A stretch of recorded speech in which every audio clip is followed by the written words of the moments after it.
రైతు మాయమవుతున్నాడు, భూమి మాయమవుతున్నది ఓరన్న, రైతు మాయమవుతున్నాడు. పరిశ్రమల పేరిట, ఫ్యాక్టరీల పేరిట, ఆధునికత పేరిట, అభివృద్ధి పేరిట పొలము గుండె తొలుచుకొని పొగగొట్టాలొస్తున్నా.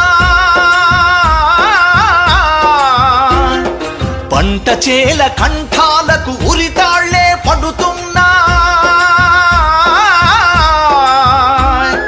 నేలని గంటువులోన గతకాలపు వైభవంల రైతు అనే పదమొకటి నిక్షిప్తం అవుతున్నది. రైతు అనే పదమొకటి నిక్షిప్తం అవుతున్నది. భూమి మాయమవుతున్నది ఓరన్న, రైతు మాయమవుతున్నాడు.